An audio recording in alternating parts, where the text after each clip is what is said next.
What's going on, everybody? Appreciate you for tuning in to Passion and Precision.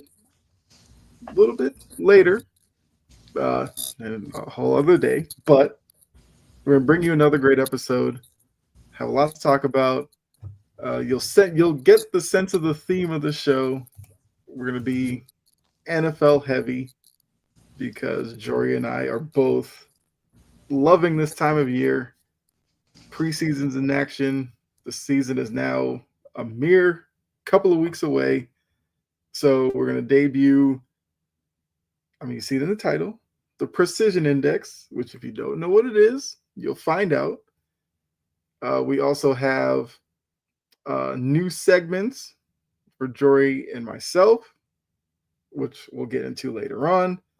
But yeah, before we get into all that, obviously have to, you already see that Jory's got the little prop in her hand, which I'm sure she'll explain that. But Jory, how are you doing tonight? Are you muted? I can't complain. I didn't want you to hear me playing with this damn fan. It's all right. Uh,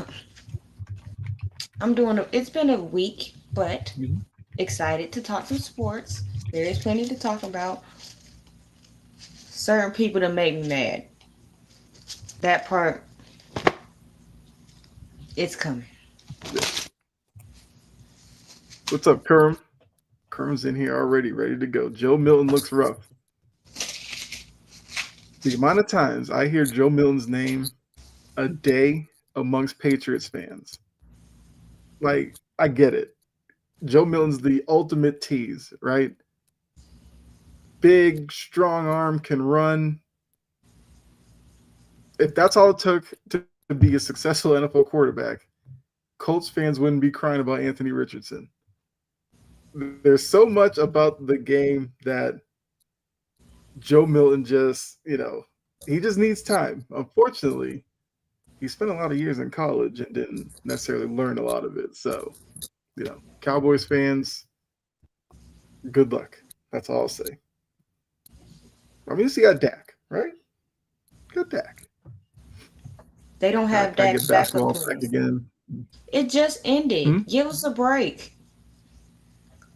Well, unfortunately for Kerm, he is a Thunder fan. So he has a lot of excitement there, but he's also a Cowboys fan. So now it's like crashing back down to reality. So I Find get it. somebody I else get to where you're watch. coming from. I said, find somebody else to watch. I guess he could do that. Could be like, hey, Kerm, go be a Texans fan. That's probably sacrilegious in Texas to do that. But look, you blink, basketball will be back again because that's just the way time works right now. Like as a kid, time took forever. As an adult, never enough of it. Right.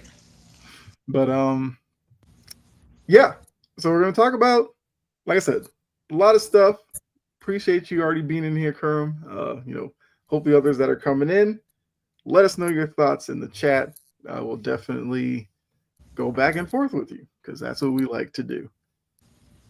But we're gonna get started with training camp notes, which the Joe Milton part kind of works into the training camp, but I want to talk about a big signing. I guess if you're a Bills fan, they get James Cook locked up, and I feel like you or I would agree that's a good thing because James Cook is a big part of that offense. I guess looking at James Cook, his fit with Buffalo. Well, I don't want to give away the precision index and ask a question like that, but okay, let's start with this. Good move from Buffalo signing James Cook.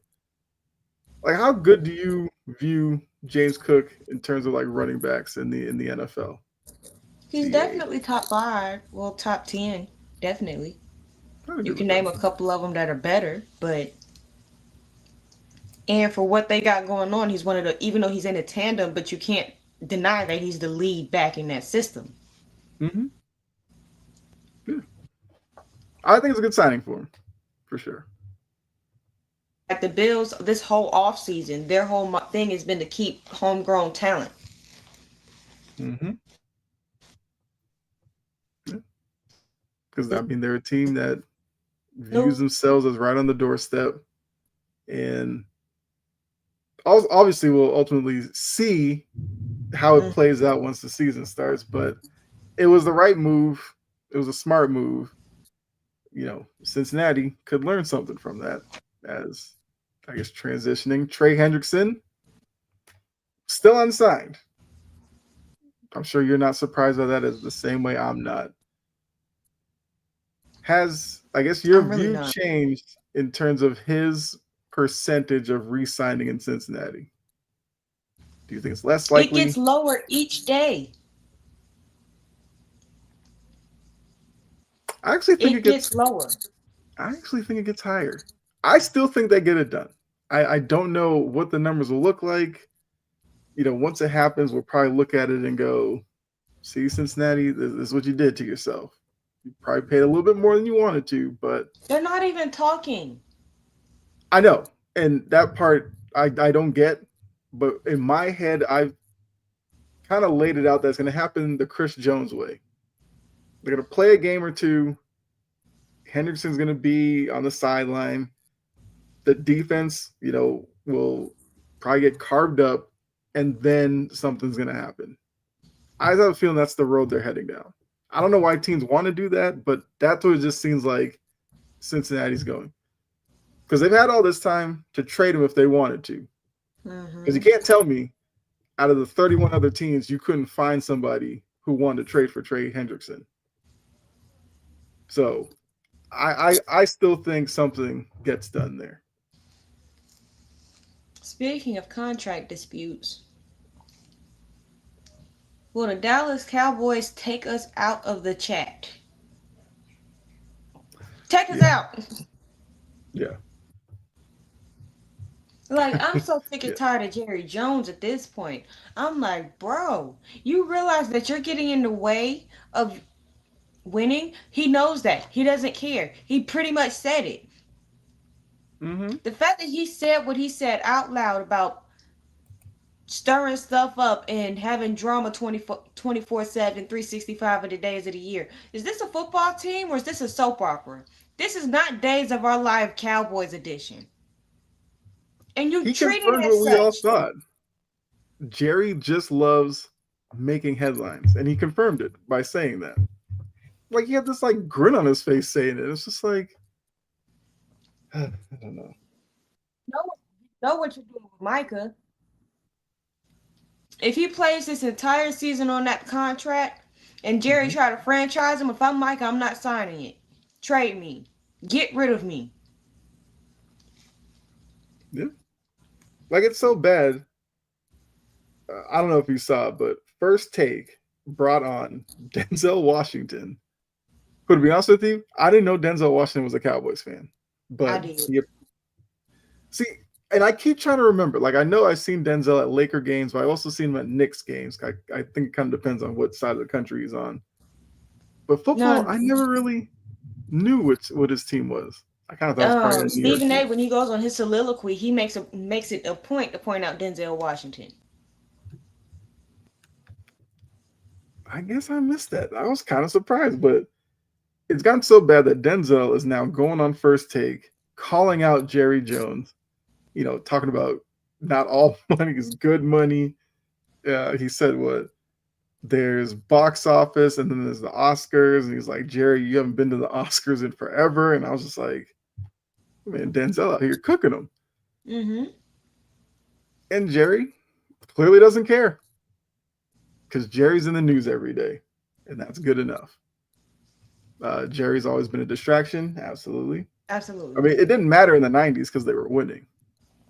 But now it's just like, just go somewhere, man. Just go. So yeah, that situation still unresolved, much like the Terry McLaurin situation in Washington, where they took him off of the physically unable to perform list or whatever. Now I saw that, I was like, oh, maybe there's some movement in the contract talks. the report made it clear that that has nothing to do with that. It's just stages of his recovery or whatever. But I guess seeing something like that, are you feeling more likely or less likely that McLaurin gets something done with the Commanders? More likely. Okay. Because they know what they need to do. Mm-hmm. You don't want to mess with continuity. Yes. Yeah, I feel like I think I said this on the ball, but with all of the bad history you had in Washington, you finally get out of the Dan Snyder stuff. You have the season you had last year. Now's your opportunity to show your fan base that things are different. We're about winning. We're about making smart decisions.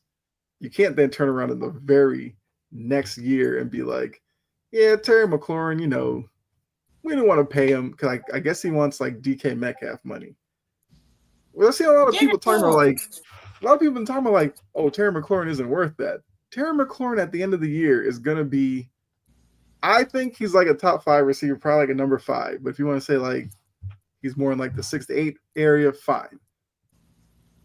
I don't know. I'd put DK Metcalf up there right now. So if that's what he's looking for, he's probably justified.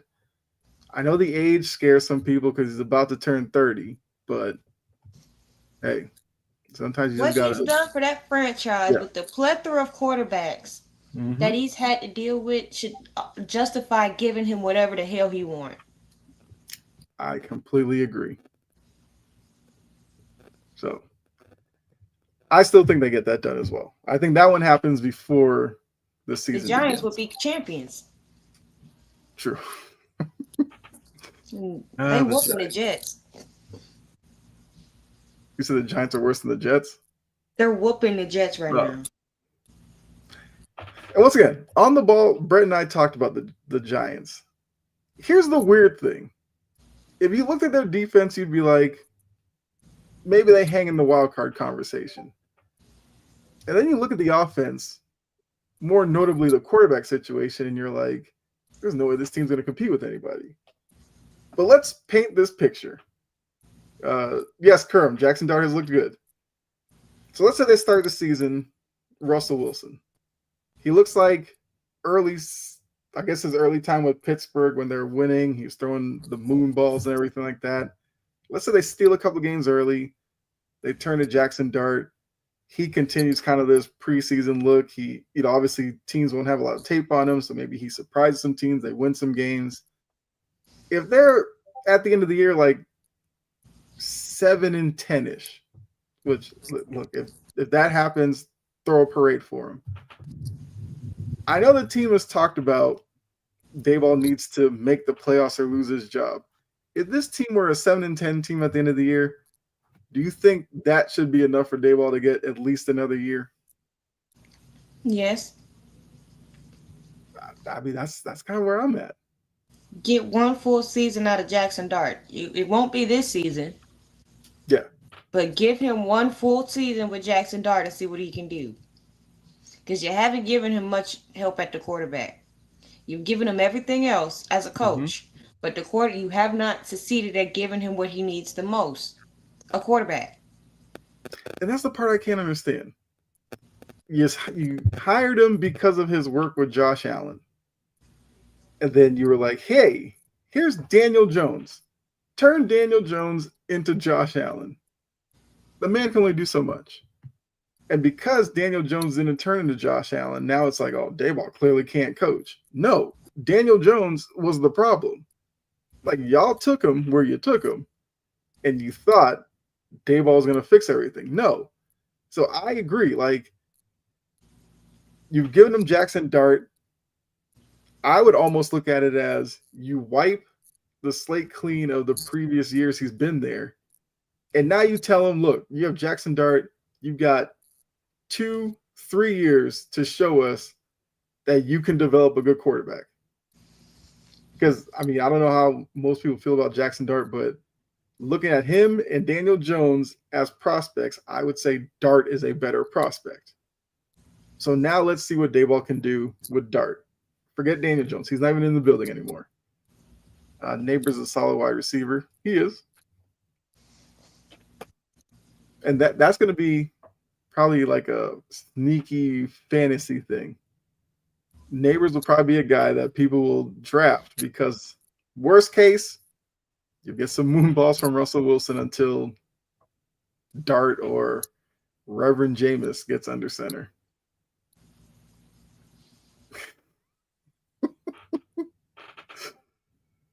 Giants Baptist Church. The more I hear Jameis, like the more I love the guy. I'm like, I get your career hasn't been whatever, but this man just needs to be on TV. I don't care in what capacity. Just get him on TV. He has a personality that'll make you remember the questionable things he did, like the Uber incident and defending Deshaun Watson, saying people shouldn't boo him. Right. And acting like he's not a terrible person. Not everybody was booing that injury. They were booing the person. Yeah. Yeah. Well, I mean, look, he's a man of the cloth. He's all about loving and all that. So he's got a different view on life. I don't know. He's like every Giants game, he needs to be mic'd up. Because even if he's on the sideline and he knows he's not going to play, you know Jameis is going to be talking all game. He'll talk to who's like standing next to him. They may put him in the booth, like who knows? Like I expect to see Jameis like all over the place this year. He may not even be on the field, but you'll know Jameis is there. Mm-hmm. I guess some other training camp notes of note. The Rams have a sticky situation with Stafford. Yes, that is where I was about to go. And I don't know how to think about that either. Because there's some concerns about the back injury. And I assume he's not going to play in the preseason. I kind of assumed he wasn't anyway. He's 37 years old. No reason to expose him to that. But the underlying issue is his left tackle dealing with blood clots. You and I have seen enough recently when athletes have that. It's a mixed bag. You know, some guys have to retire for it. Some guys come back. But if you're telling me a 37-year-old quarterback, back injuries a couple of years ago, had the neck fusion surgery, and now the guy who's supposed to protect his blind side may not be there. I think on their depth chart, like the backup played one game last year. That is something to worry about. And that's a division that, you know, the Rams are the favorite in. Although Colin Cowherd believes the Seahawks will win the division. That's not happening. Well, so Cowherd is worried about the Stafford thing. He thinks that'd be enough to hold them back. I mean, they finished with the same record last season. You know, you probably wouldn't think that. He used to think the 49ers, but he's moved off of that as well because he said they had too many questions at wide receiver, which I agree with that as well. So it's almost like he's picking Seattle by default. I think Seattle could be better than some, but I don't know if I would go there necessarily with them. But Colin Cowherd gets paid to say all kinds of stuff. Does. I feel like I don't know. For some reason, I thought Nick Wright might have been on that show, but you know. How about Miami?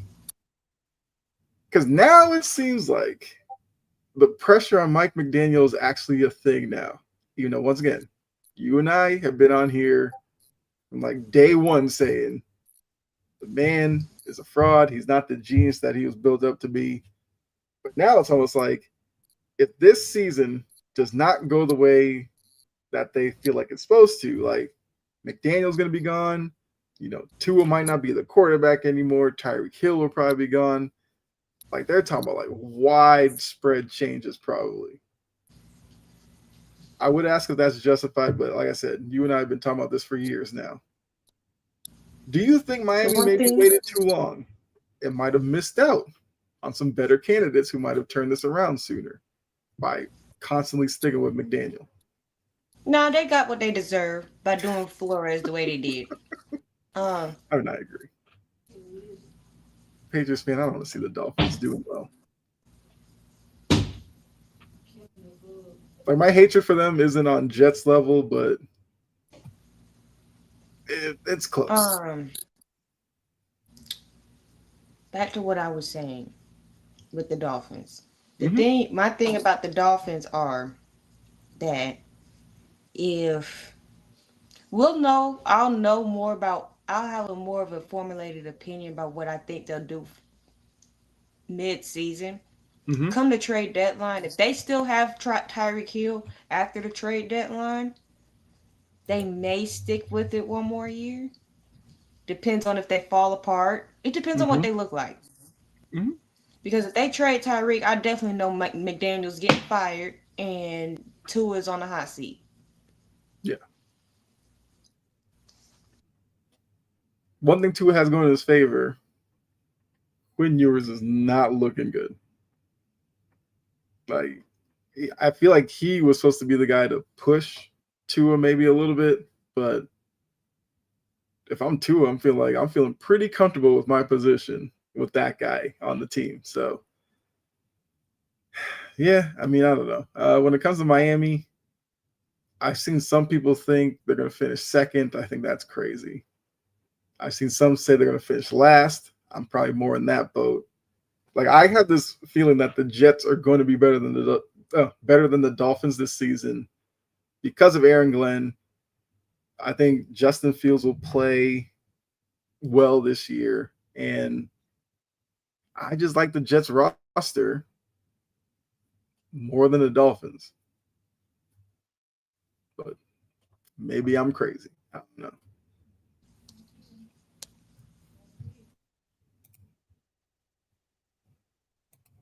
Oh.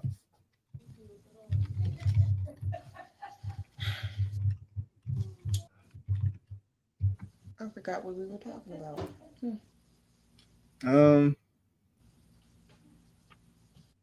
I guess we could switch to let's do the precision index. I feel like training camp, we bounced around enough, and I feel like people will want to know what the precision index is and where their teams fall on it.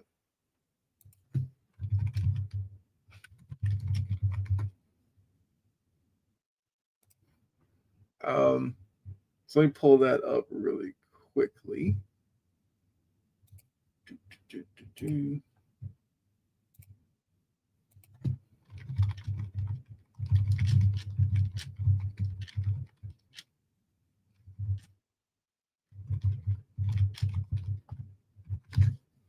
All right. So here we go.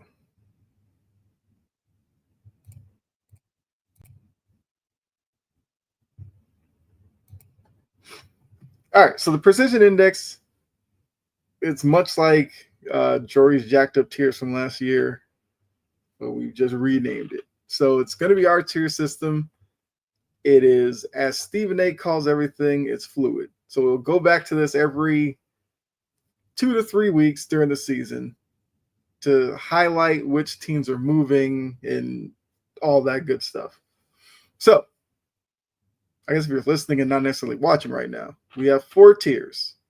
Dub Club, which explains itself. Those are like our Super Bowl contenders. The Chain Movers are kind of like those playoff teams who aren't necessarily good enough to win it all, but you know they have potential, I guess. Flip Flop Flock, which say that 5 times fast without swearing or something, or crossing your eyes at it. Those are the teams that, I guess, to varying degrees, they might be up and coming. You also might find some teams in there who, some people might be rating up a little higher than we do, and we put them down there to be like, they kind of need to show us something. Dungeon Dwellers, self-explanatory. Those are the teams we feel like have no shot of doing anything of note this season. So we'll go through the tiers. We'll probably highlight a couple of teams that, might need some explanation on. Those of you watching, here we go. Anthony's already witnessed it. I want to hear about the Ravens in tier 2. LOL, because Lamar won't get no ring. And that's the highest that they're going to get on this show. I Yes. determine who I let in my club. They don't get in the dub club. Forget them and their fans. They stay right there. I mean, I figured that's going to be one team that obviously would have been brought up. So, Anthony, hold on. We'll definitely get deeper into that conversation. So let's start with the Dungeon Dwellers. Let's get the bad out of the way. We have the Saints. Hi, Bella. I see you there. The Saints, the Cowboys, the Dolphins, the Colts, the Browns, and the Giants. I feel like any of you watching have no problem with any team in that tier. And look, like I said, various reasons why. Saints have a lot of issues. Quarterback situation's a mess. Cowboys, we just talked about it. They won't sign their best player. So what is there to look for? Dolphins, we just talked about. That team could look wildly different next season based off of their inability to perform this year. The Colts, do we need to say anything about them? You want to back Anthony Richardson or Daniel Jones, you knock yourself out. The Browns, actually, I'm glad. I don't know. Did you hear Dylan Gabriel after his performance in the preseason? Did you hear his quote? So, Jory changed the race. So, Dylan Gabriel plays, and then they're interviewing him. He goes, some of us are entertainers, and some of us are competitors. I'm a competitor. Obviously, him bringing up entertainer is leading people to believe he took a little shot at Shedeur Sanders. He did. He definitely did. Which I'm like, Dylan, how about you make the team first before you're taking shots? Because if you say that, and then Shedeur makes the team over you, or he's higher on the depth chart, you're going to look like an idiot for saying that. No, and he's only saying that because he feels threatened. Exactly. So, okay, so I just want to make sure because I hadn't heard from Dylan Gabriel in how long, and you feeling yourself, what's this tier? This is our precision index. It's going to be fluid throughout the season. So this is like the preseason edition. The next one will probably be like after week 1, where we'll see how teams play, and then every couple of weeks after that. Giants, we just talked about. A lot of issues there. Defensively, they look good. Offensively, good luck predicting what they're going to look like. All right, flip, flop, flock. I got it again. This is the largest tier, but I think it makes a lot of sense. So I guess we'll keep Titans and Patriots out of the conversation for now, because we'll save that for later. I guess, is there a team in that tier you want to elaborate on? Or I guess anybody is there because I don't know what their offense is going to look like. Okay. 49ers is there because the offense is, I don't know what they're going to look like. The Steelers, I'm not sold on anything that they've done. Okay. The Jets they had to prove it to me first. So Kerm thinks the Bengals deserve to be down there. Okay. Well, we'll get to them. Anthony says drop Jacksonville. Trust me. Jory and I thought about that. I thought about that. I think that would save Jacksonville. They're supposedly having a good offseason. They're doing like well, but it's like training camp. Like, how much are you supposed to read into that?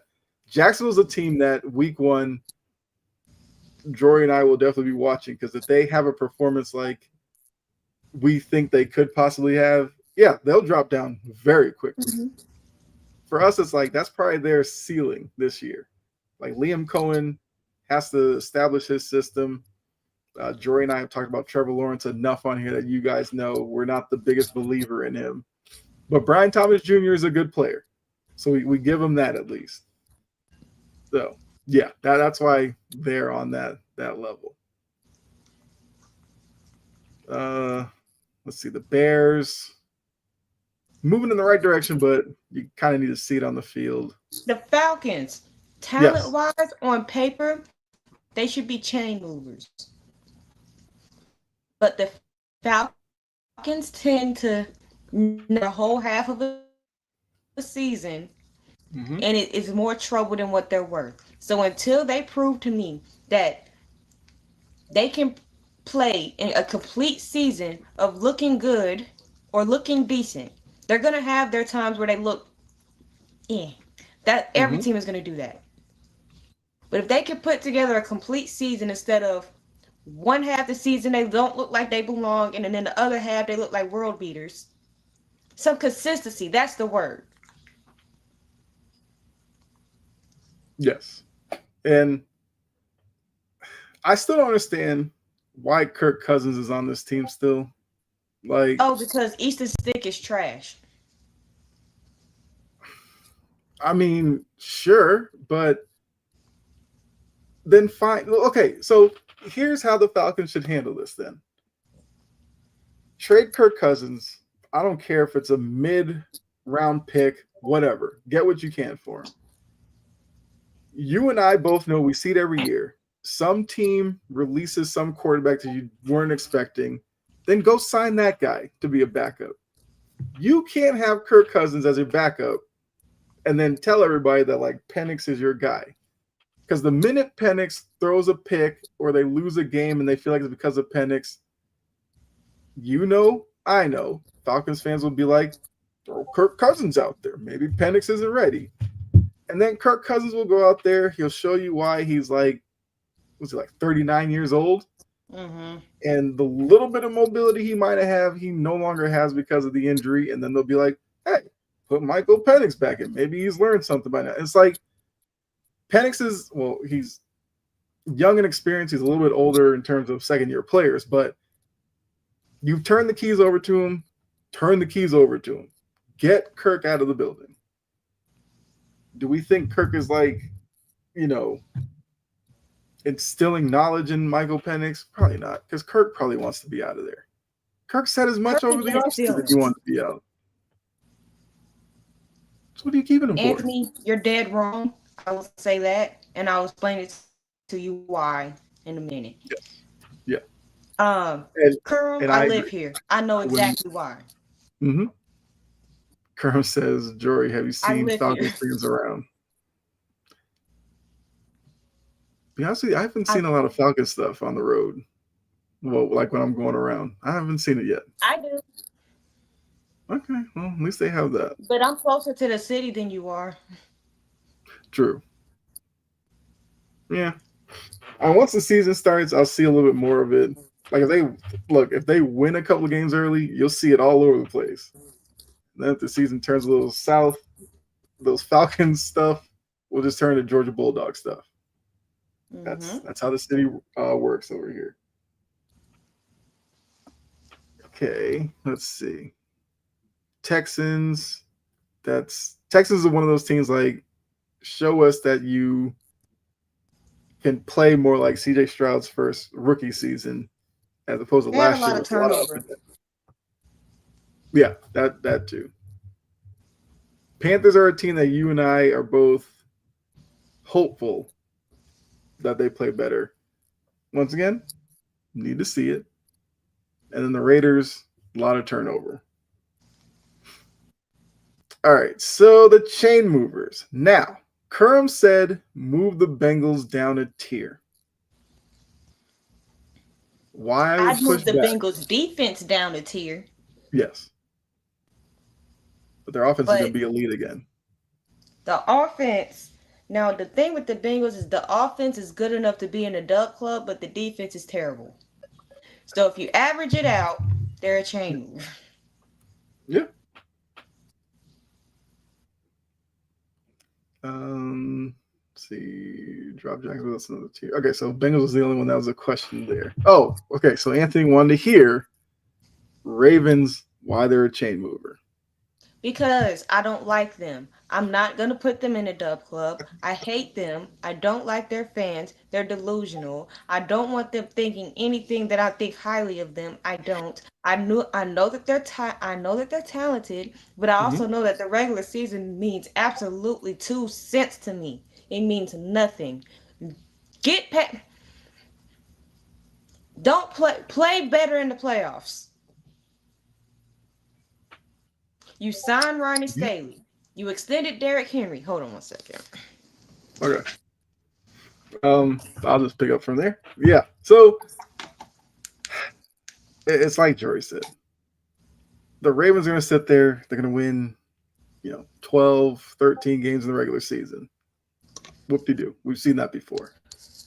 Lamar is going to be in the MVP conversation. Once again, we've seen that before.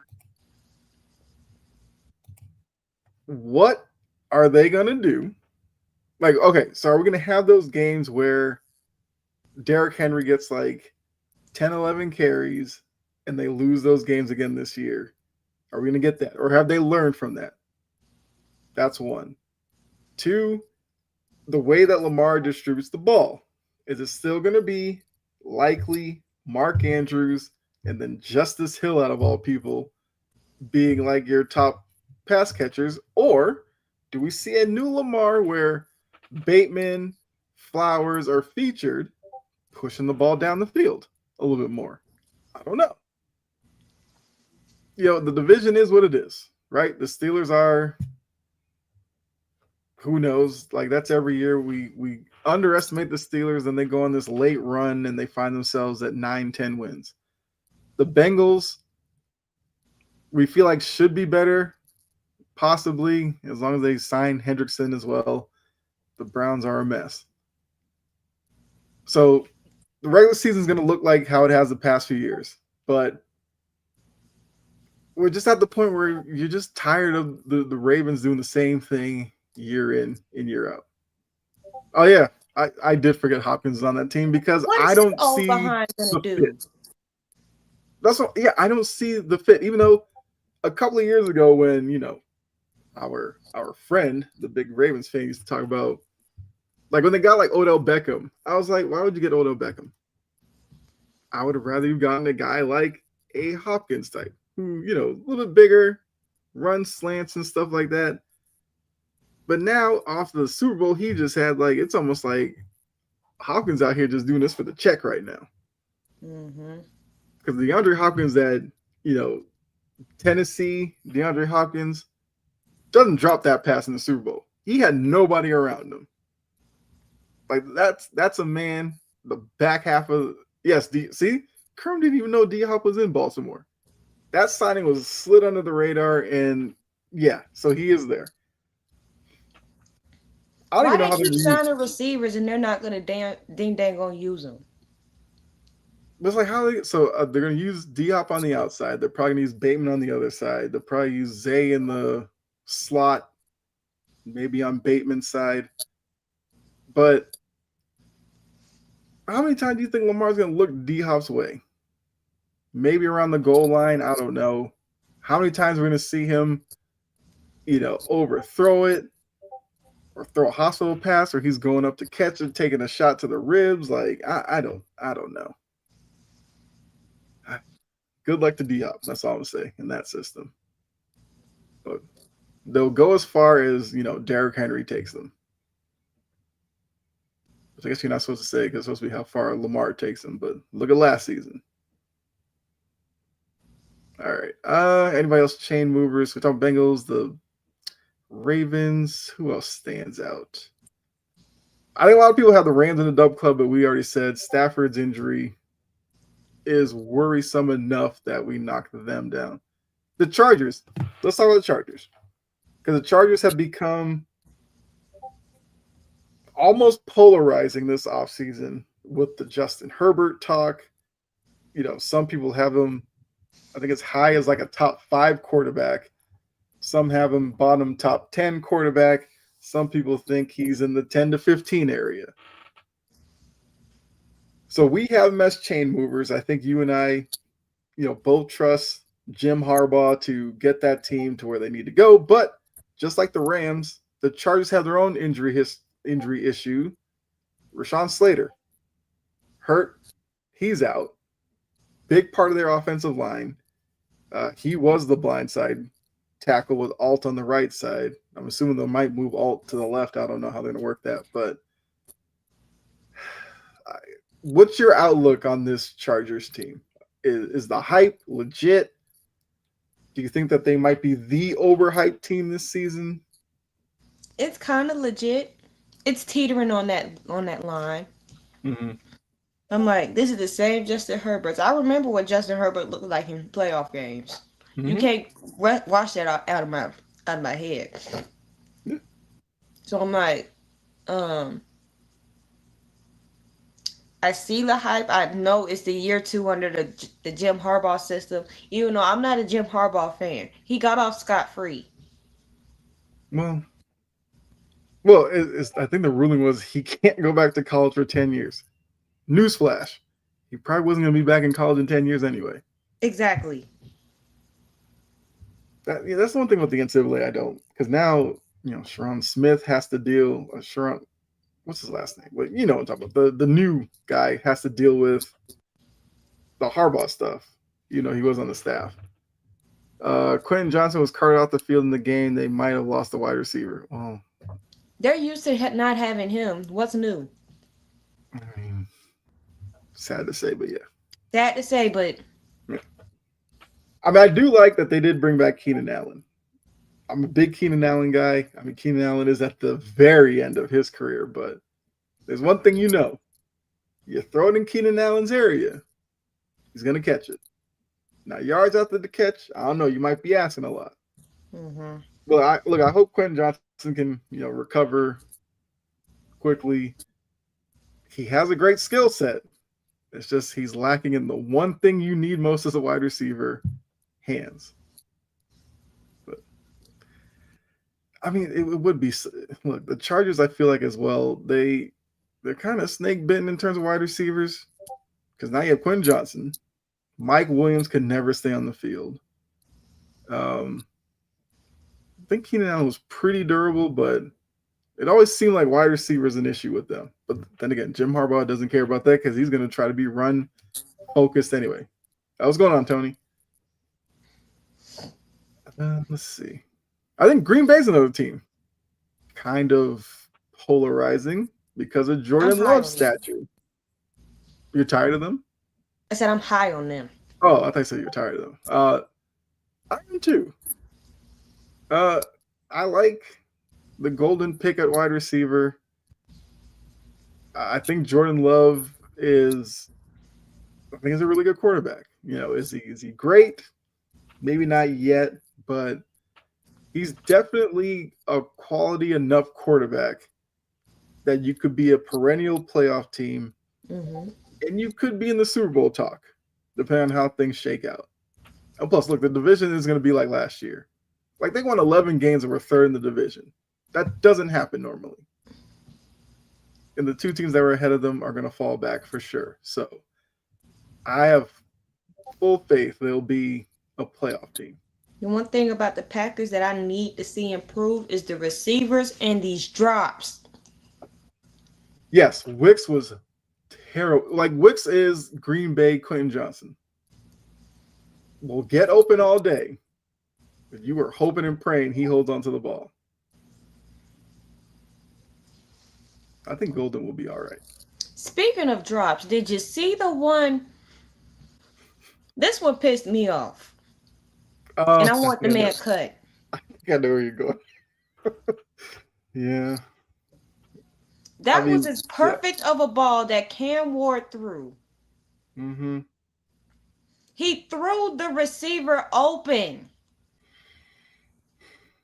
With like 4 defenders in the area. And put it in a place that only Van Jefferson could get a hand on. That would have been a touchdown. Probably. Bro, He would have had the angle on the safety and would have probably gone on the sideline. Yeah. get Van Jefferson off my squad. Right. You figure if that's like Ridley's catching that. But I Mhm. also think that throw shows why, well, obviously you as a Titans fan, but why I feel like Cam Ward's going to be fine. Like, you just watch the way that play progressed. He drops back, plants the right foot, no shakiness in the pocket. He rears his arm back and he floats that in. Like I said, I saw the clip on Twitter and the first comments like, "Oh, you're supposed to put loft on the ball." It hit him in his palm. Like, what are you putting loft for? Van Jefferson is a veteran wide receiver. Make the You play. have to catch that. Yeah. So I'm not taking anything away from Cam Ward on that throw. That was a great dissection of the defense. And like you said, leading Van Jefferson. Some rookies would have like thrown it right on Jefferson. Jefferson maybe has to go up and contend with like 2-3 guys. No. Jefferson was in the clear with that throw and dropped it. Somewhere in Cam Ward's mind, he was like, Treylon Burks might have caught that. Since that was his favorite wide receiver. But what's the most important stat in football? DVOA. I mean, most important stat in football is winning. Wins and losses. Yeah, I don't care what analytics you need. If you win or you lose, that's the most important stat. Now, not all wins are created equal. There's ugly ones, there's Also pretty true. ones, there's blowouts. Mm-hmm. Wins and losses. That's the stat that determines all the drama. That's the stat that determines pretty much everything. Yep. Wins and losses. Mm-hmm. Oh, explain the Seahawks. Because Yes. I have them in flip flop because of the quarterback. Okay. So this is where I'm going to make my pitch for the Seahawks here.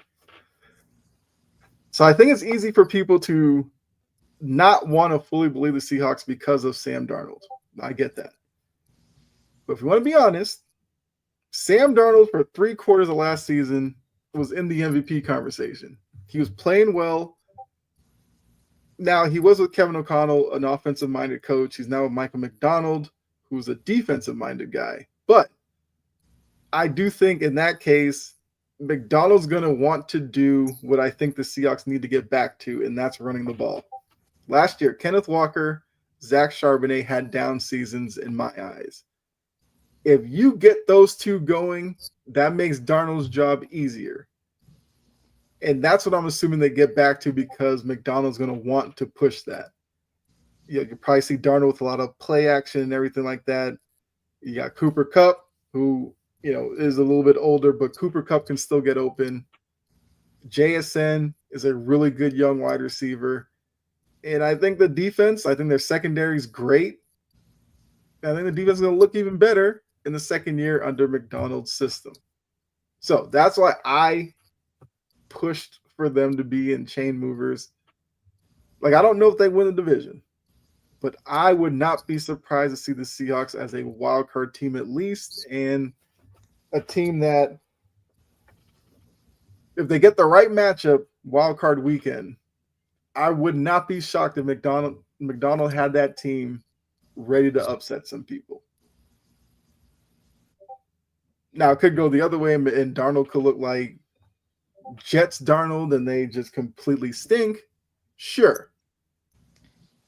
I'm going to trust more of the 3/4 of last season I saw from Darnold and say he'll have them at least in position. Now, once you get to the playoffs, all bets are off, but that's where I'm at with the Seahawks. JSN came in as a number 3, worked.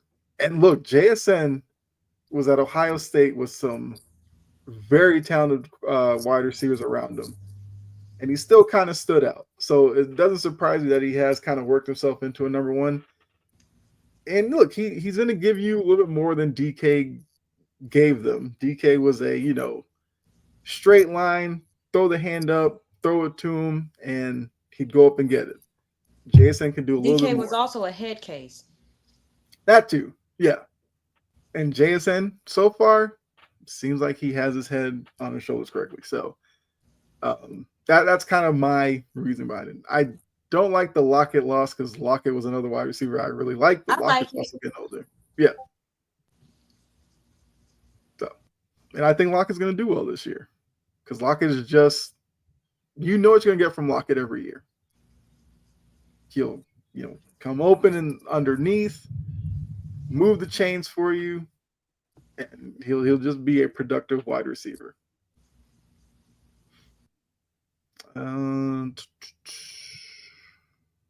See the Broncos, got the Bucks, Vikings. I think. Look, the Vikings are another team that I feel like a lot of people have been talking about. Where JJ McCarthy obviously has the job now. The jury is out on JJ McCarthy. But I've seen, some people think the Vikings are going to fall like all the way off. Some think they're going to surprise people, and the drop off might only be like a couple of games or something, and they could still be a playoff team. Is their season hinging on Brian Flores and that defense to carry them? They need balance. Okay. They need Dart to be Dart. JJ McCarthy. Mm-hmm. They need him to be. They understand that this year is not going to be perfect. Mm-hmm.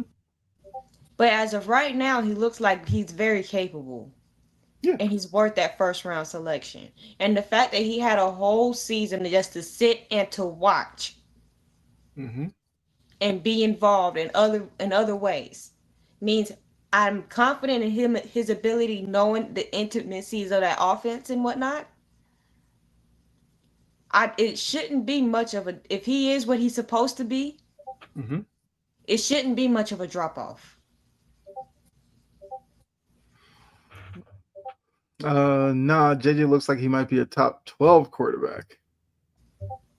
But we have to give him some grace for when it comes for his rookie mistakes. Yeah. His rookie year, he didn't get the chance to make those mistakes. So this year is his rookie year. He's gonna make a couple of dumb passes. Yeah. And bad decisions. And look, lucky for him, he's got Justin Jefferson, he's got Jordan Addison, he's got TJ Hawkinson. And those guys will be able to help him out, obviously, a lot. Mm-hmm. Especially Jefferson. Like, he may throw a ball high, and Jefferson can go up and get it. I think, Aaron Jones will be important as well. Young quarterbacks, their best friends are solid running game and a tight end. And you get, he doesn't have. Oh, that's right. Yeah, Addison is out for the first three. Well, still got Justin Jefferson and TJ Hawkinson. So I think they'll be fine. All right, let's go to the Dub Club, because this is rarefied air. This is where you want to be. You got Kansas City, the Lions, the Bills, the Commanders, and the Eagles. I know Anthony's loving seeing that big W up there. They need to sign Terry. Quit playing. Give the man what he wants. Yeah. Because if they start dropping a couple of games because they don't have it, they're going to move down. Mm-hmm. I love what invested in protection. Commanders need to work on their defense. Fair. That's a work in progress. But when Dan Quinn, I know that's going to get turned around within the next season or two. And they drafted well. Mm-hmm. For once. Yeah. Are you, I guess, how much of a drop off are you expecting in Daniels' game? Or do you think we see a better version of Jayden Daniels this season? There's going to be a slight drop off. I don't think we're going to see a CJ Stroud level. Okay. Drop off. There's going to be a slight drop off because teams are going to be more prepared for him. Mm-hmm. That being said, He took this team that really didn't have much expectations to the NFC Championship game. Exactly. And what that season did was it gave a lot of hope to teams that felt like they were, stuck being kind of mediocre. Seeing that turnaround from them, it's like, oh, if we make smart decisions, we have the right coach and everything. Why can't we be the Commanders? So, I mean, look, it might be too much to necessarily ask the Commanders to get back to the title game, but They can every make it expectation. divisional. But I'm saying, yeah, every expectation is, they'll probably push the Eagles for the NFC East title. They should be a playoff team, and I guess depending on the matchup, once again, why not win a game or two in the playoffs again? Janie Daniels was completing 70% of his passes last year. Yeah, that was definitely a big reason for their success. Didn't turn it over a lot. Took very well care of the ball. Which I guess, going back to Kerm, your question before, the most important stat, that might actually be it. Turnovers. Yeah. We're seeing number 2 quarterbacks in the draft do better than number 1s. That's kind of become a narrative over the past couple of seasons for sure. And I'm sick of that shit. I'm sick of it. I guess if you looked at this year, that would mean, because Dart was the second quarterback taken. Mm-hmm. So Dart would be but better Dart than is still Ward. not a better quarterback than Cam. Yeah. We know this. And look, a lot of those number 1 quarterbacks, the situations they went to were hot messes, and that led to a lot of it. And the hot mess Cam went to really isn't that much of a hot mess. If you pay attention to Tennessee Titans football, do you look at the offensive line? Do you see the improvements? Mm-hmm. There are visible improvements. Thank God Latham is playing on the right side of the line. Mm-hmm. Granted, I need him to clean up some of the penalties. Well, yeah, but once again, he's still young, so that's fair. But we have a complete line. Mm-hmm. Not anybody playing outside of position. Yeah, I mean,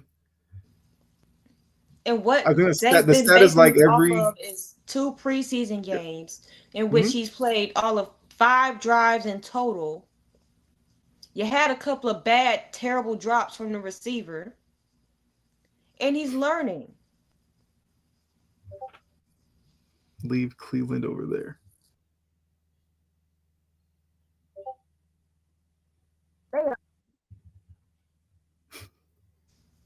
They got 4 quarterbacks. Look, that means they don't have 1.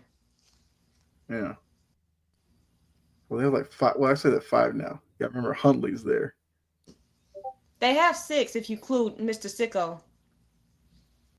Oh yeah.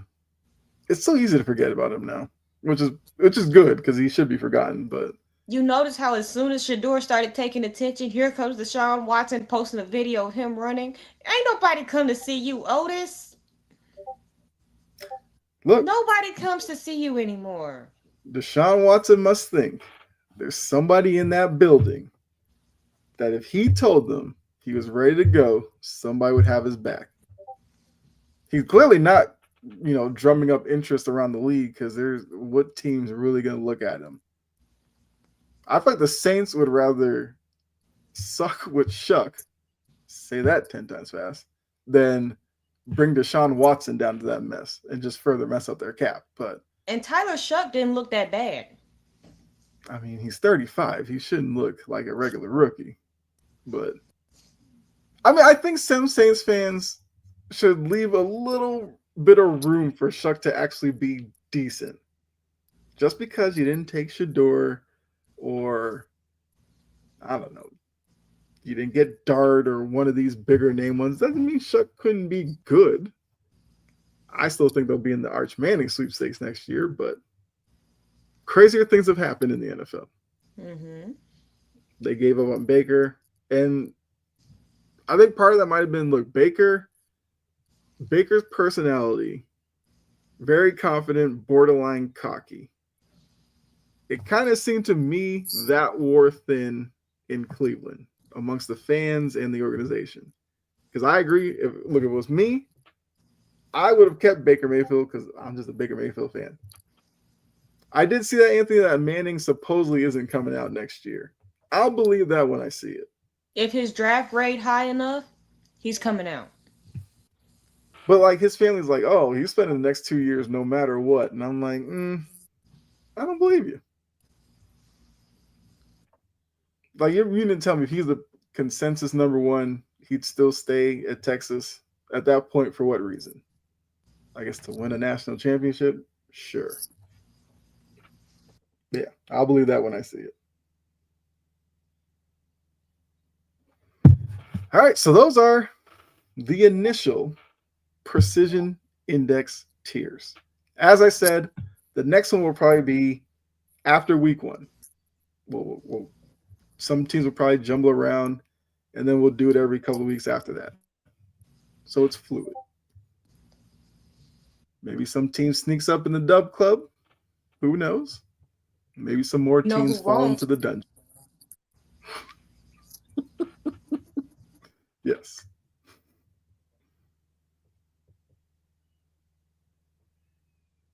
Which sport draft guy are you, Kyle?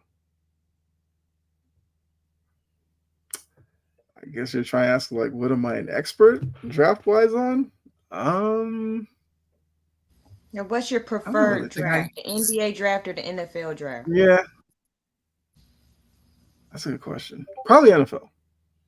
Yeah. I feel like the NBA one is there's like way too many international players that I don't really know much about. At least the NFL, a lot of the guys I've probably at least seen on a Saturday or two, so I could have some type of opinion on them.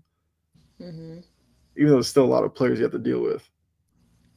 Okay, so Kerm, you're basketball. Okay, I respect that. Like NCAA teams, sure. But once we get into the international guys, I'm completely lost in basketball. Except for like Luka. I knew when Luka was coming out, he was going to be better than Trae Young. But hey, Atlanta did what they did. And that's why they are where they are. Nah, but Hawks fans have told themselves that they'd make that deal again. They're stupid. All right. They really do think that. I laugh every time I hear it, but you look at the players who fit the Thunder system. I know the Thunder have an international player that's coming over who's supposed to be really good, which of course he's going to be good because the Thunder can do no wrong when it comes to prospects right now. And that's why they have the best future in the NBA. That's why they have a championship. Exactly. And are in position to win some more. Love to see that. All right. So let's go ahead. So you guys will notice that Jory and I did not talk about our teams, and that's because we have new segments just for that. So we're going to let Jory go ahead first, debuting the new segment, the Music City Blitz. Wish I could make that a little bigger. There we go. Give it the full screen capability as it needs. So obviously, Music City Blitz, if you don't know, Jory's a Titans fan. So every week, Jory's going to give you the Titans perspective from her, obviously. So it's going to be an interesting ride this season. But you guys know we're big fans of our team, so we're gonna go ahead and do this. So obviously this will be based off of preseason training camp. So Jory, go ahead with the initial Music City Blitz. Cam Ward's development, I like. And I like some of the things that he's already come out and said. He said the things about continuity and wanting the same staff year in and year out. He's come in and said the things about the wide receiver corps, even though we know that's not true. Now, one thing about the receiver corps is that they could be better than what most people think. There's just a lot of young talent. Get Van Jefferson off my squad. That was a waste of a signing. Mm-hmm. But when we're talking about Elick and Xavier Restrepo and those type of receivers, and don't forget about Jaquan Jackson. He's a special teamer, but he can I think he he's can with the fill in. Patriots last year. He's Yep. actually good on special teams. Yeah.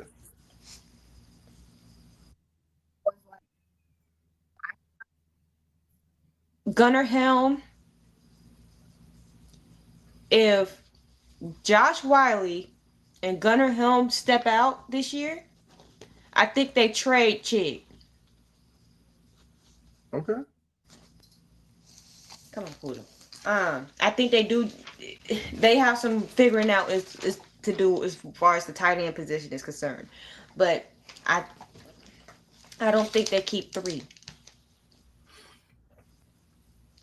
Um, as far as the defense is concerned, I'm not worried about my starters. It's everybody else after them. Mm-hmm.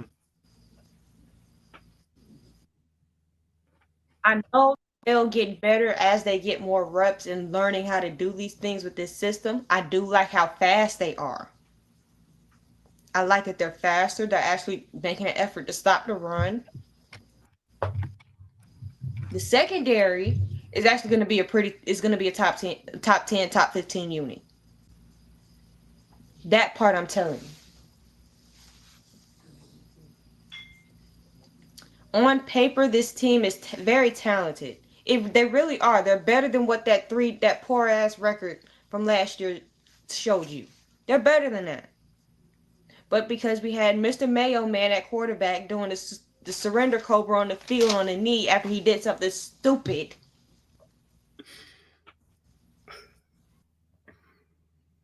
And he I was can a just tell how happy you're going to be not having Will Levis under center this year. I would have loved to have Will Levis as a damn backup. That's the one. That's another part of the roster that that bothers me. Mm-hmm. I don't like the backup options. But it's gonna be a roller coaster season. I just need to win more than 3 games.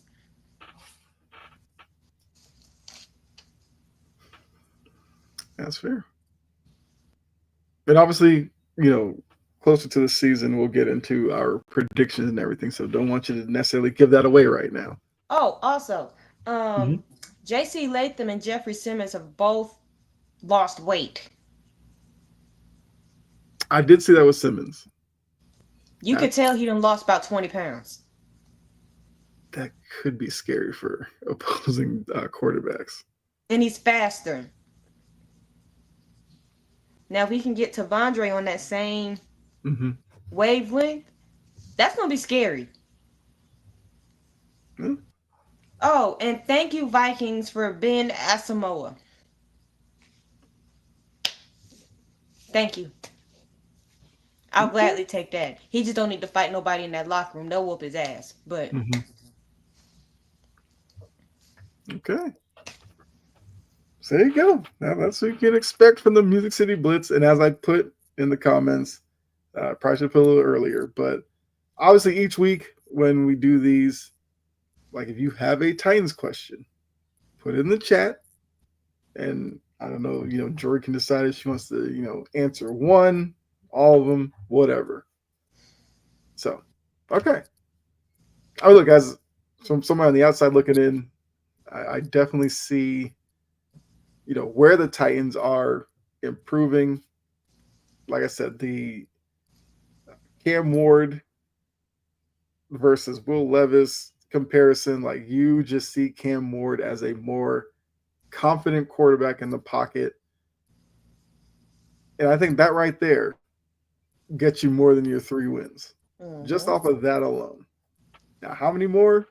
Obviously, like I said, when we do our predictions, you'll see. But yeah, definitely a lot of reasons for optimism.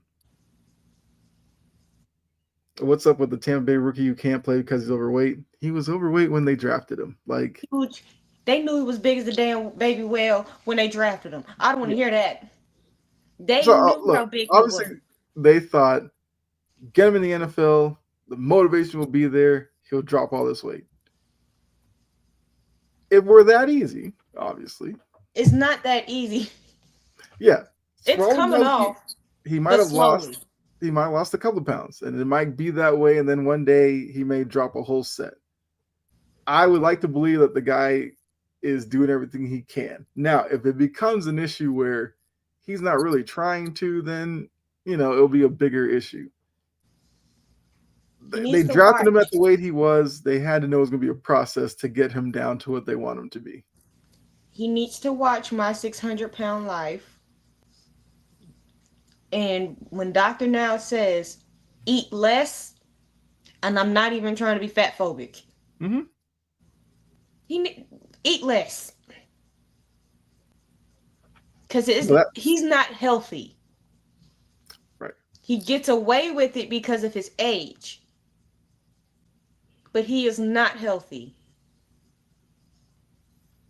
And they knew that. So they had to have a plan in place to work with him. And if you kind of paid attention to him as it's gone by, I kind of have, you could tell it's starting to come off. The weight is starting to come off. Yeah. Some people, they lose weight quickly. Some people don't. I think he hit, because of the amount of weight that he might have to lose, it might take him a minute.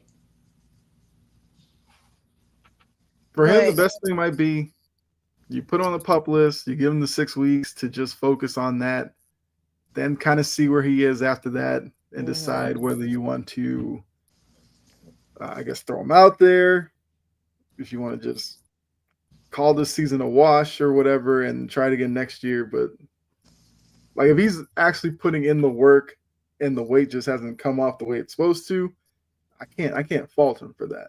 And I feel like Tampa Bay should give him a shot. Like, we were hearing reports that he's not taking it seriously. He's like halfway doing it. Then, move him out. You tried it, but I'm rooting for him.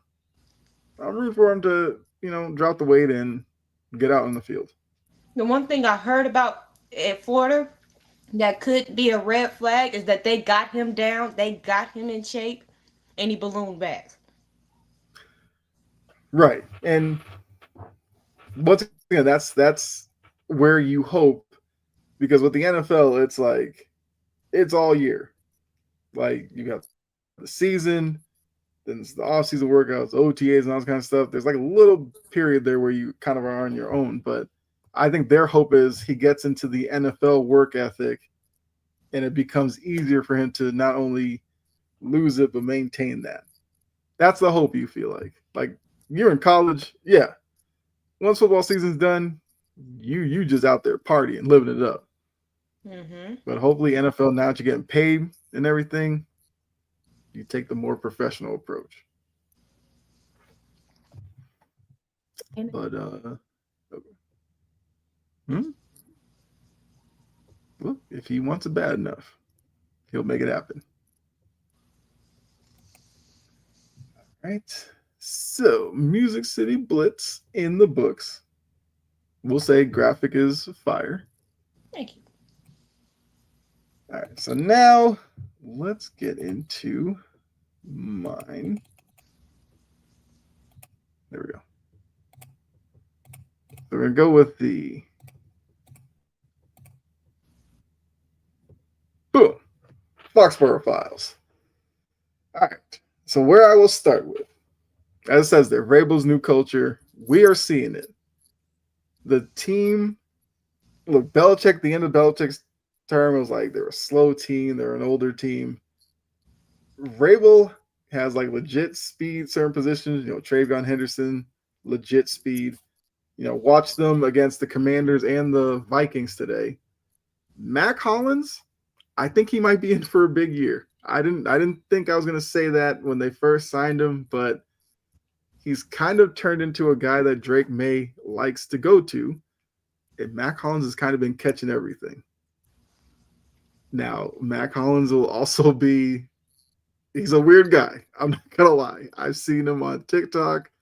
This man's doing TikToks on like how to fix a stalled battery, or I think he did like gardening tips. Like, this guy is all over the place. He's eccentric. Still doesn't wear shoes anywhere, which I think is kind of hilarious at how much people get like triggered by that. It's the man's feet. Like he's doing what he wants to do. Clearly, he washed them Right. Yeah. He just because doesn't you want don't see the black stuff on his feet. Exactly. That would have been different. Like we saw this man out there just like he's been kicking around asphalt. Yeah, that would have been a problem. But he just likes to live free. And I'm fully on board with do you as long as you happy. And that man looks happy. Mm-hmm. The wide receiver group, I think kind of like yours. I think the Patriots wide receiver group is going to be better than people think because of Hollins, because of Diggs, who, few months removed from the ACL injury, actually is moving well. I think those two will set the stage for Pop Douglas to do well. I think they're going to carry 7 wide receivers because Efton Chisholm III, remember that name, has made it difficult on them to only carry 6. I think he's going to be the 7th guy. Or Baker. Cool. So Efton Chisholm went to the same school as Cooper Kupp. If you watch him on the field, he literally looks like Julian Edelman, Danny Amendola. He runs the same routes, does everything on the field that they do. What's his name? Efton Chisholm III. I'd never heard of Efton before, but that's his first name. If you went on YouTube and looked up highlights, you would swear you were watching Wes Welker, Edelman, Amendola in the slot. He does everything that they do. What's up, David? Appreciate you tuning in. EFTON. Yep. And then CHISM. You know what? Yeah, he's not a name. He's not a household name in any way, but he went to Eastern Washington. I think he broke like some Cooper Kupp records out there. But the guy is just made for a Josh McDaniels system. I will watch some, like with a name like that, I'm going to watch your highlights. Yes. He made some plays against the Commanders. He made some plays again today against the Vikings. So he's doing his thing. I think the defense is going to be really good. Let's see. The Gonzalez is dealing with a hamstring injury, but everybody's like it's not severe. He'll be out there week 1. The dude from Detroit that they got. Wow, I'm blanking on his name. Reader? No. They didn't give it. I'm blanking on his name. I literally was just thinking about it. You see, we don't know every single person on this universe. Yeah, no, Efton Chisholm is a guy that if you didn't know, trust me, you have every reason to not know him. But I can't believe I'm blanking out.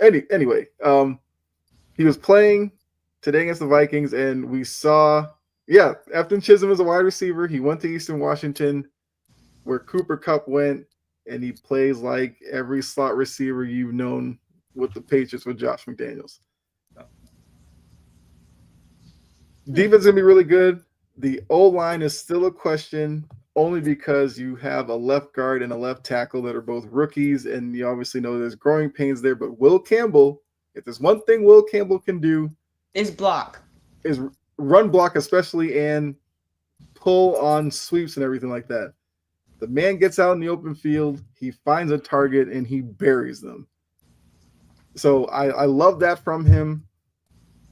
Pass protection, he'll have some issues, but that's every young left tackle. But I think Will Campbell's going to be a fixture in New England for like the next 10 years. That one play versus the Commanders where dude had gotten out on the edge, and all I see is his big butt taking this defender and boom.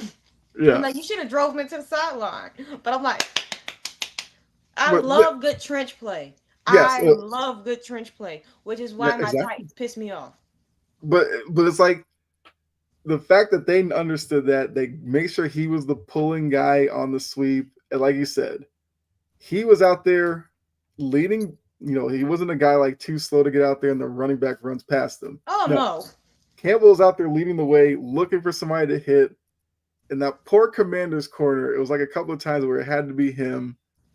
And Will Campbell it was not pretty. But so I think Will Campbell get better as a pass protector as the season goes along.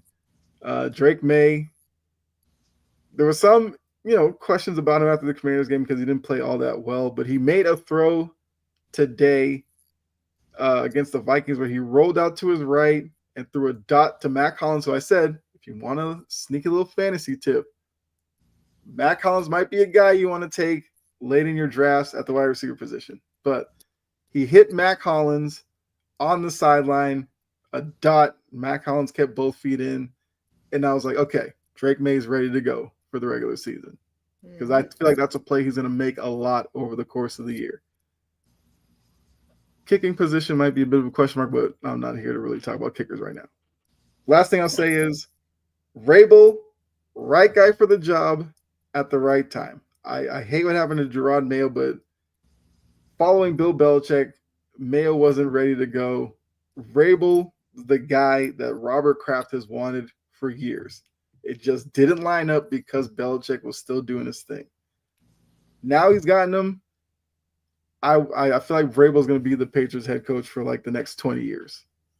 He's only 50.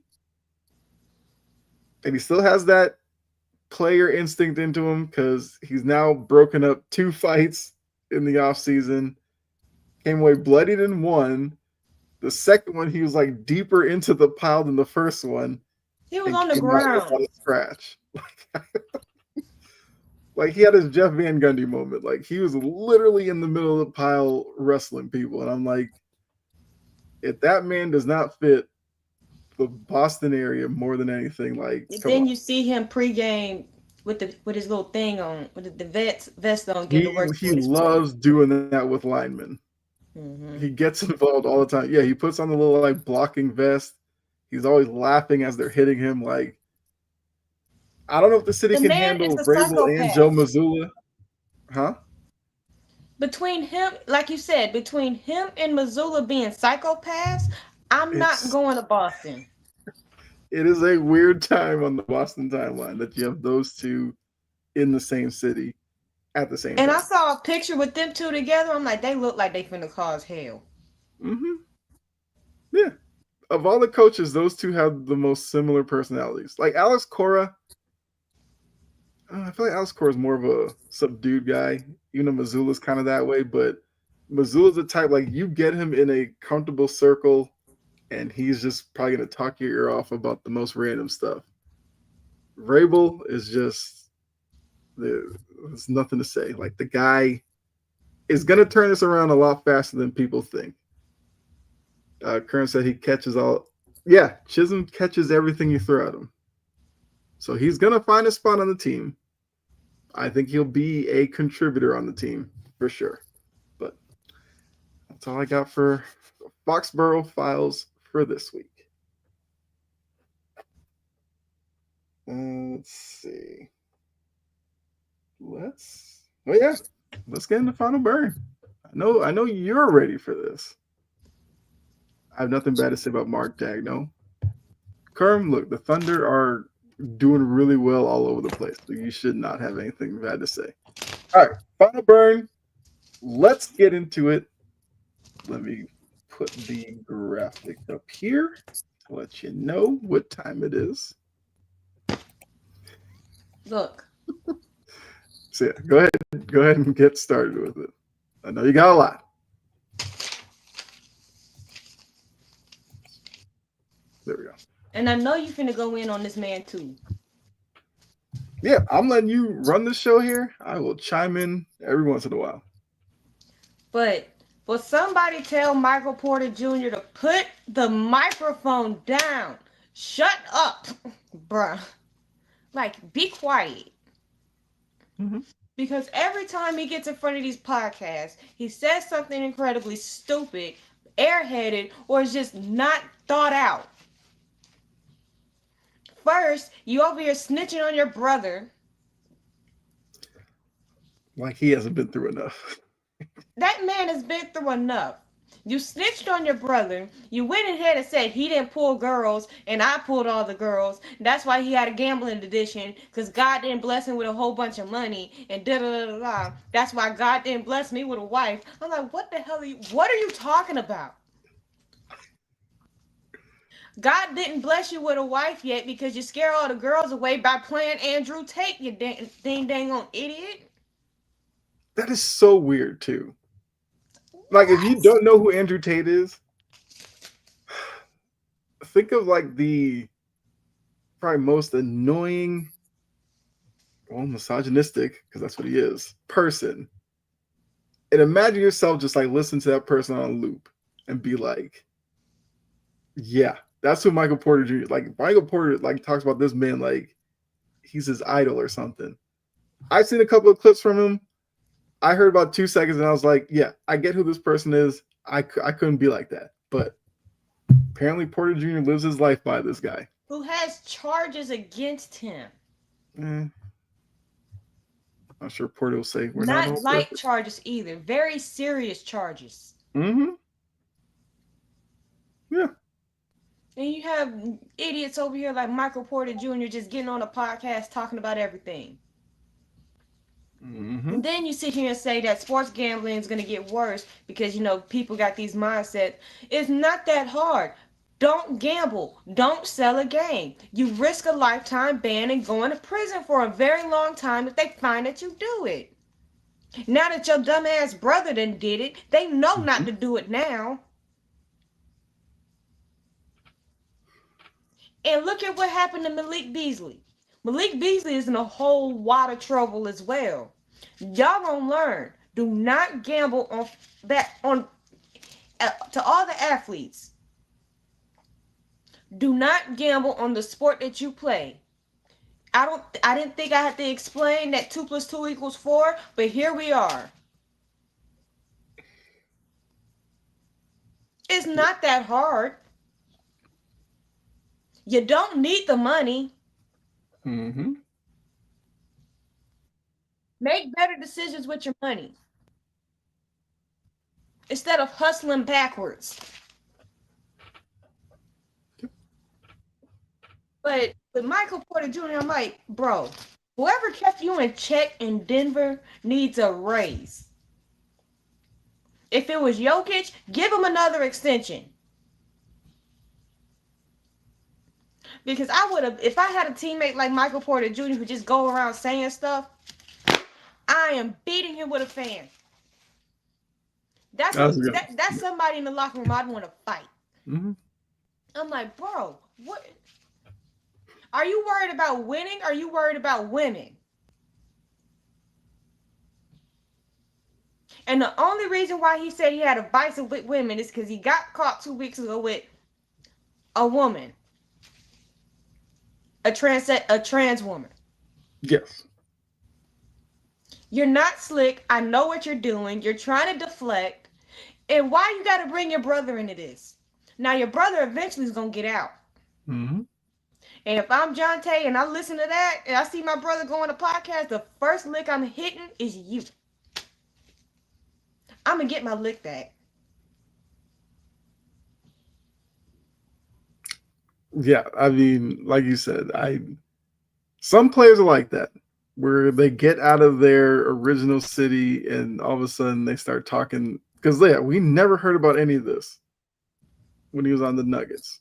We knew he was an airhead because he still went on his podcast talking about WNBA players and comparing them to ping pong players. And we knew he was an idiot. We knew that he has an emotional intelligence of a gnat. We know this. But why must you say these things? What part of his thought process, oh, this is the best thing to say right now. Blah, blah, blah, blah, blah, and I make the most sense. When you make no sense at all. And why do you keep using God to justify your crap? It's the worst part of social media. That now, Like, the kind of stuff where people used to be fearful of telling other people, we don't get that anymore. People sit behind a microphone and say whatever because they're like, hey, it's going to make content one way or the other. So nobody cares anymore. Like you talking about what you were talking about your brother and like that stuff, you don't really keep like you don't date, like you see a women messing around with other people because you don't date them because you don't want to set yourself up for, that's why I was used to bang your girl. First of all, if somebody says that to you, you're supposed to fight, not cry. Mm-hmm. Those are fighting words. And at this point, you're gonna be the loneliest fish in the sea. Yeah. But he got a vice with women, and that's why God ain't blessed him with a wife. No, God hasn't blessed you with a wife yet, because don't nobody want to deal with your airheaded self. You smooth brain bat. Like, be quiet. Yeah. The fact that you just decided to throw your brother all under the bus, that was the part. That whole soliloquy of nothingness was like, Mm-hmm. so Jonte didn't have girls. That's why he went to gambling.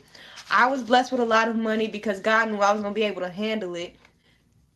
But Jonte wasn't because he has a gambling addiction. What? Why are you spilling the family tea? We already know enough about your brothers because What's up, Trajan? like we know enough about your brothers. And now we know enough about you. Mm-hmm. Be quiet. It is free to shut up. Free. It costs nothing to be quiet, to not say anything. It costs nothing. Mm-hmm.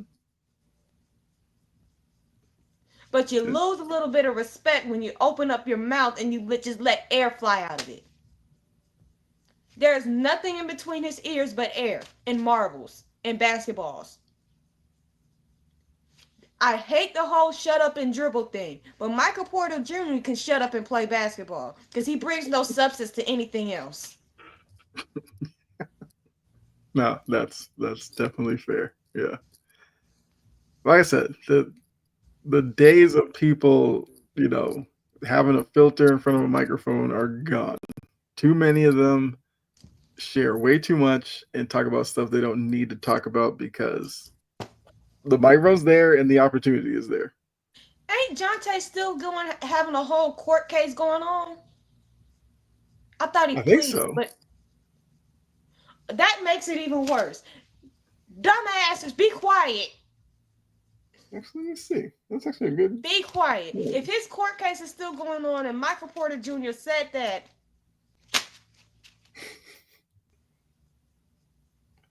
What does it say here? I could have swore he pled guilty. Your Brewers look really good, Trajan. My Braves did beat them, but my Braves stink right now. I'm giving up on them. We'll start back off next season. But you have a backup team, which Oh I yeah, think. my Reds. Even though they've been losing too.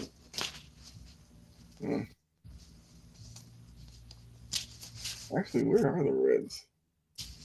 The Reds are game and a half out of a playoff spot, and the Mets are dropping like a rock. So there's still a chance for the Reds there.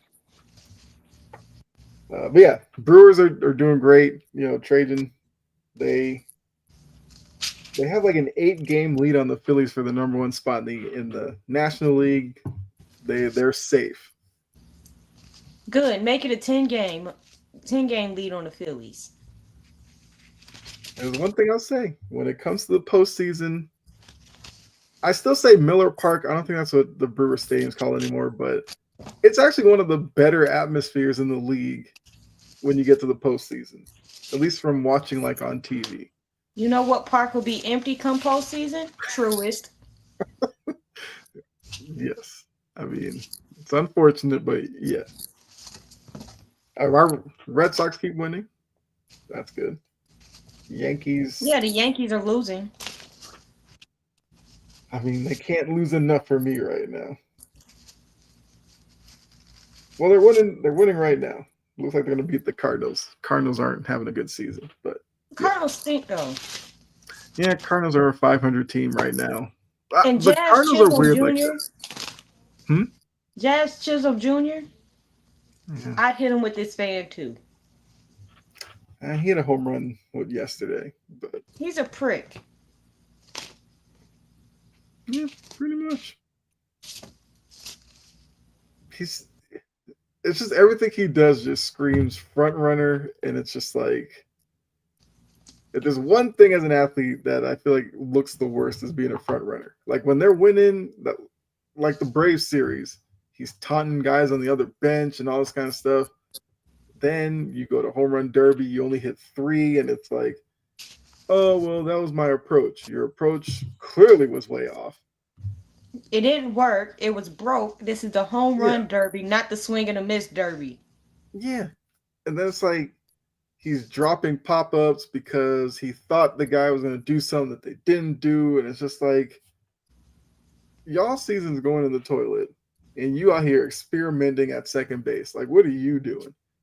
Like, I used to like Chisholm when he was in Miami. I thought he was, he was like one of the only people on Miami that was like worth watching. He gets to New York and it's just, he's fallen into the same trap everybody does when they get to New York. They just become unbearable.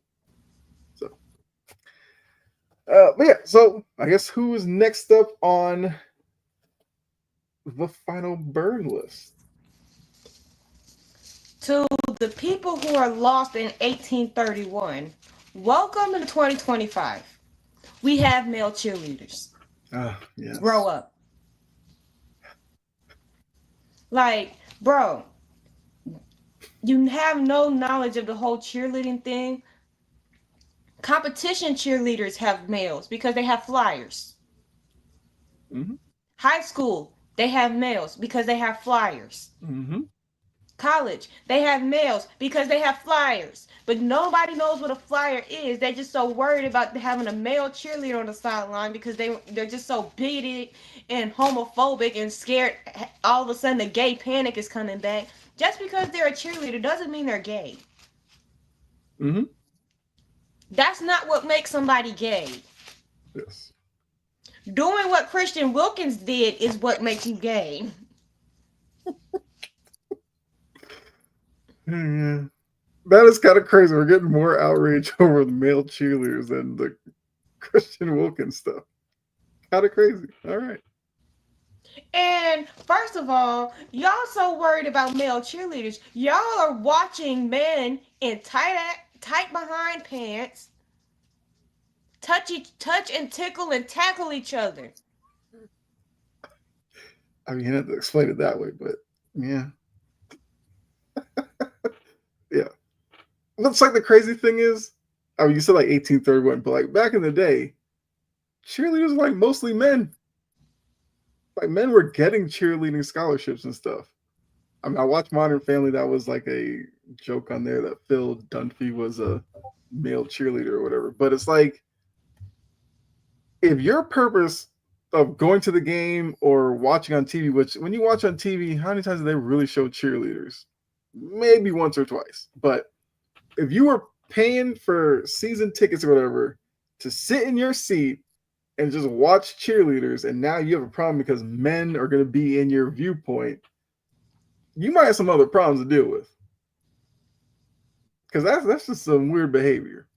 But yeah, I'm with you. It's like who cares? We got male cheerleaders. Big whoop. I say it all the time. How does a male being a cheerleader affect your life to the point that some people are like turning in their tickets and all this kind of stuff? Like, maybe you weren't just a real fan to begin with. So I'm sure the team would be better Maybe it's off just so full of without you hatred in the that you just have stadium. to let people that you can't mind your business. Yeah. Like, you don't understand cheerleading, you don't pay attention, so you don't know what a spot or a flyer or none of that is. They need males in cheerleading. Mm-hmm. Anybody with a little bit of a background knowledge would know that. Yeah. It's the same people who, the female ump, they're probably the same ones who were up in arms about that. And you look at the stats, she was better than a lot of the men behind the plate. Mm-hmm. Well, people will look at like a couple of calls she got wrong and be like, "Oh my god, this is why." Or you love to see the one that's like, "Get back in the kitchen." Yeah, we haven't evolved from that joke, but How about you that's get one in of the the kitchen? comments all the time. Like it's 2025. Just enjoy the moment. All right. So yeah, I'm Get completely back in with the you. kitchen. That's How the about you biggest. get in the kitchen? It's the biggest non-story. Male cheerleaders. Okay, great. Like if that's the Who only thing else? that's getting on your nerves, then find a hobby. Go touch grass. Go outside. Yes. If male cheerleaders bothers you that much, and you're really not there to even watch them, you're there to watch the football game, Mm-hmm. go touch grass. Exactly. All right. Who's next?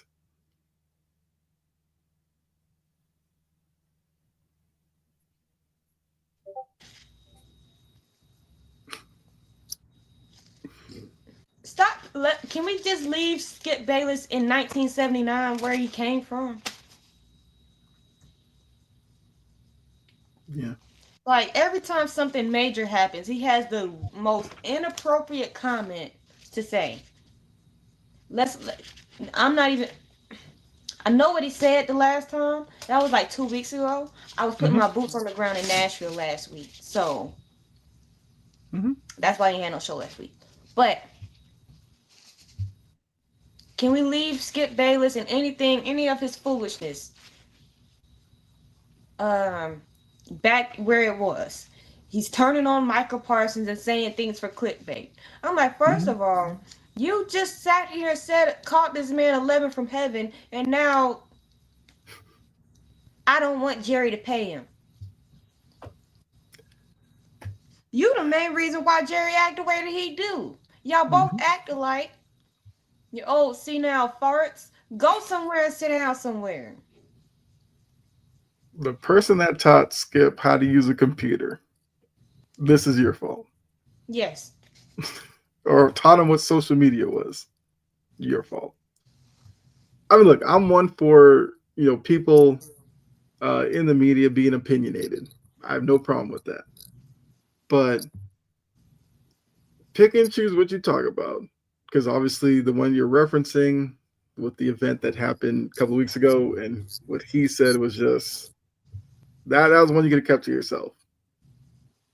His cowboy stuff, he's a fan. I get it.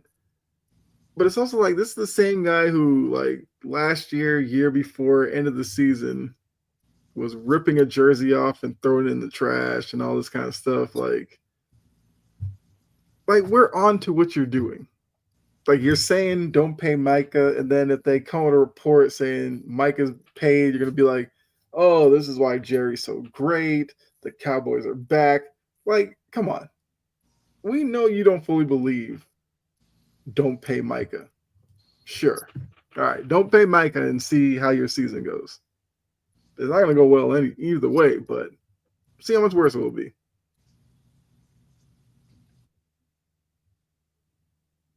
Yeah. Skip this. Skip's trying to hold on to that 15 minutes of fame because he doesn't have ESPN anymore. He doesn't have Fox Sports anymore. Now he's trying to stay relevant.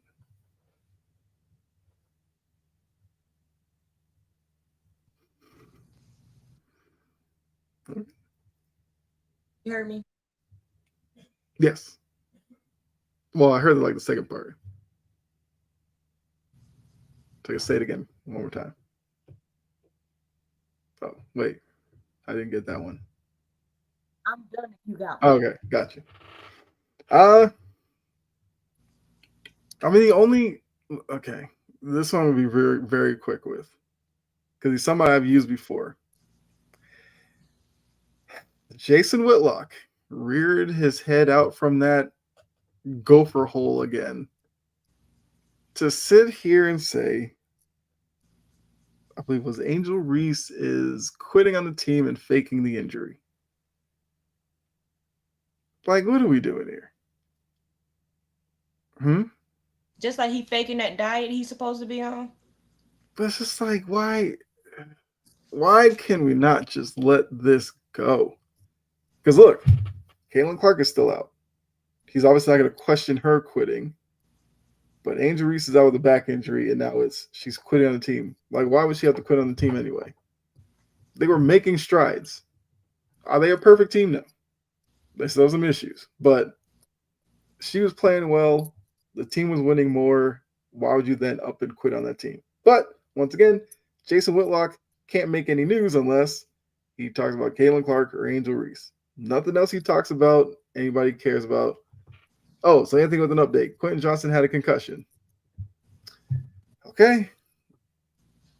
It says, yeah, concussions with wide receivers, very tricky, but hopefully he can be okay. Oh, that does remind me. Like I said, I don't want to focus on Jason Whitlock anyway, but I know Tony put in the chat about those like concussion mouthpieces. NFL, jump on that now. Mm-hmm. I'm sure the research is there, but last thing we need is for another season with concussion talk in and out every week. Like, I know a lot of fans don't, but let me back up. Because this is kind of my problem with the NFL. It's like, some people who are like the game's becoming too soft, but then they put out like the Guardian cap. Players don't want to wear it, but concussions are still an issue. I kind of wonder if they do the mouthpiece, some guys may not like it, and I'm just like, whatever. But I am They all don't like it for because it's gonna anything make to them get help out the these damn players game. out. Hmm? They don't like it because it's gonna force them to get out the game. But yeah, but then it's like, then they get out the game and it's like, oh, the league didn't take care of me. It's like you can't have it both ways. Okay, either you want to be safe to the point where you think it's maybe too much, or you just want the Wild Wild West out there and whatever happens, happens. So, Anthony, thanks for the update. But hopefully Quentin Johnson will be okay. He needs a good season. Like, I'm going to be watching the Chargers, and especially him. I remember him with TCU. He had a really good season. He obviously has the skill set, but your hands, man, just figure it out. Sneak some illegal stuff on your gloves, make some catches. I don't know. Do something. Buy a jugs machine for your house. The minute you open the front door, boom, right at you. That's his problem. He blinked.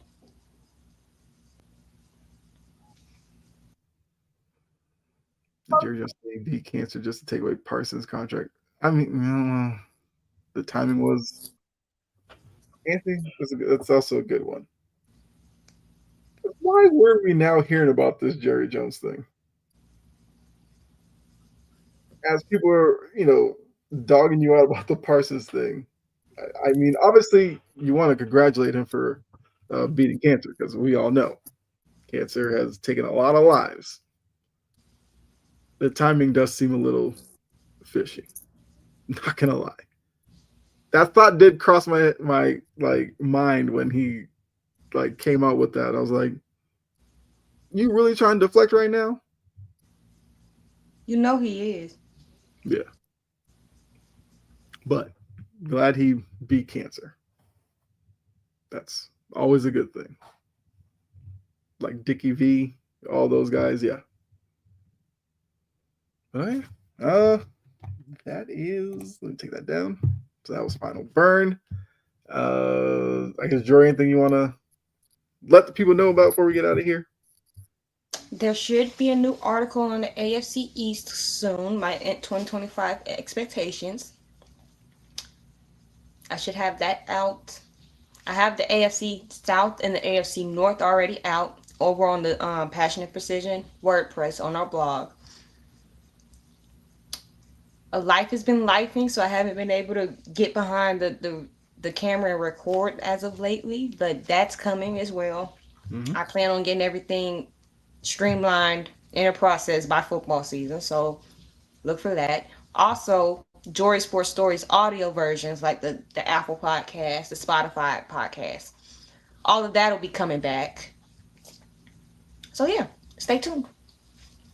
All right. For me, so if you've seen our blog or the Wire to Wire website, I've done NFC West. I'm currently working on the NFC South preview. I will get the NFC done before the season. I can promise you that. I will do, obviously, a Patriots one before the season to give you my predictions, everything for the season. So look out for that on the blog. In terms of the next time I'll be on the network, Thursday. So, Brett, scheduling issues. We're going to do another On the Ball episode on Thursday this week, like we did last week. It's not the new, day or anything, but just for this week, again, we're going to do it. So make sure you do tune in for that.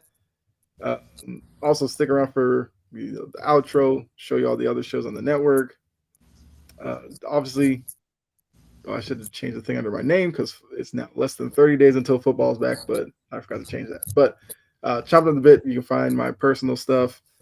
I've been trying to be a little bit more consistent with it, so you can go check that out as well. But obviously the blog, go there for more from Jory and myself, and our Discord if you want more from us as well. So like you'll definitely see a lot in there during football season. You'll get Jory's unfiltered reaction to the Titans every week. You'll get my Patriots thoughts. Like you'll get all that on Discord, and I guarantee you'll be entertained. Let me tell you something. There's 3 things that I speak: English, sarcasm, and cuss words. You're gonna get all 3 of that. There you go.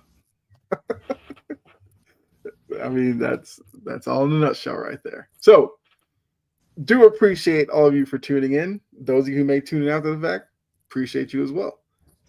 Make sure you are back next Friday for another edition of Passion and Precision. We will have more NFL lead-up stuff. I don't know what we'll talk about, but will be more NFL stuff.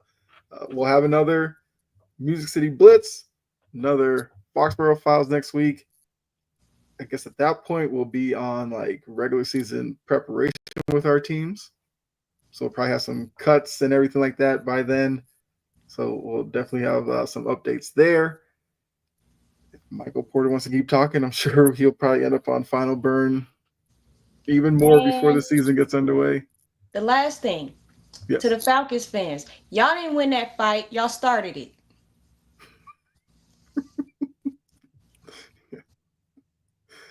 Look, yes.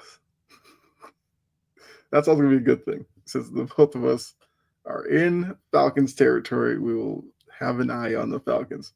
We'll probably pay more attention than some Falcons fans will. Who knows? But yeah, so appreciate all of you. Check out all the other shows on the network. Your mornings during the week. You got Coffee and Sports. You have what's tomorrow, Sunday. So you have Up and In, the baseball show. Check that out. Sports Report on Monday. Like I said, you'll see the list on the outro. So make sure you tune in for everything that we have on the network. Appreciate all of you. So for myself and Jory and Bella, who made a quick appearance. You sleep. Oh, there you go. Come back next week. We're out of here. All right. Bye.